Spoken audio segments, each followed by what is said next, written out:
Mark Morgan knows a lot about this subject. He ran Customs and Border Patrol under the previous president, President Obama, and he joins us tonight. Mr. Morgan, thank you very much for coming on.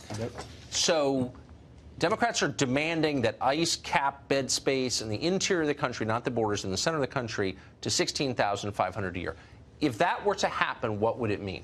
So what that is that's a significant step towards really abolishing ICE via the checkbook. And there's actually two elements to their plan. They want to actually reduce overall bed space for ICE and then cap the interior enforcement. So basically, we already know that if you're a child or a family unit, you're going to be allowed in this country. That's catch and release 1.0. This will virtually mean catch and release 2.0. Common sense, right? As bed space goes down, illegal immigration goes up. ICE, Border Patrol turns everybody we apprehend over to ICE. As the bed space goes down, that means they're going to have to release more individuals into the interior United States.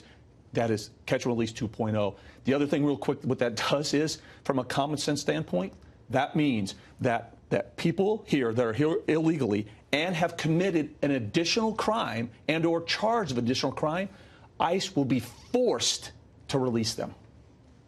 So the argument you hear from Democrats is these people shouldn't have been arrested in the first place. The overwhelming majority of people arrested by ICE have done nothing wrong other than adding to our economy, and that it's bigoted to arrest them. What do the numbers tell us about that? Completely false, and that's the question. So right now, ICE alone last year arrested, I think the number is well in excess of 120,000 individuals that are here illegally for an additional crime. Right now, the 45,000 that ICE has detained right now, 70 to 80% of them, almost, I think around 85% of them, have been convicted and or charged with another crime besides entering illegally. So that's a complete false narrative. I think the number is 88%. Yeah. So that would mean, just to be completely clear, as a math question, if you capped bed space at the threshold they're calling for, by definition, you'd be releasing criminals into the population. That's correct. Right now, if you do the math, immediately, if this bill passed, they would have to probably release about 8,000 individuals, criminal aliens.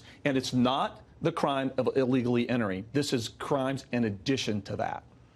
So what percentage of those show back up for their hearings, would you say? Minuscule. None. Right.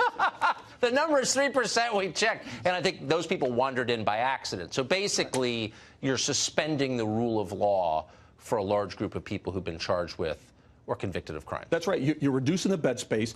Illegal immigration is increasing. The numbers will show that. And so more people are going to be released into the interior United States, and they're telling ICE they can't enforce that and actually go and get them. What we've created here is a sanctuary country. That's where we're headed. So is there any sheriff's organization, Border Patrol organization, law enforcement organization that supports this idea? I don't know of one. So where did this come from, and what's the point of it? I mean, what would be the goal of this? The goal, and this has been tough for me to get to, and I don't say this with ease, but this is pure identity politics. I can draw no other conclusion from this last-minute stunt that it's insane, Tucker. So it's got to be driven by identity politics, and I really think the ultimate goal is open borders. It seems that way. Mr. Morgan, thank you very much for that. Thank you, Tucker.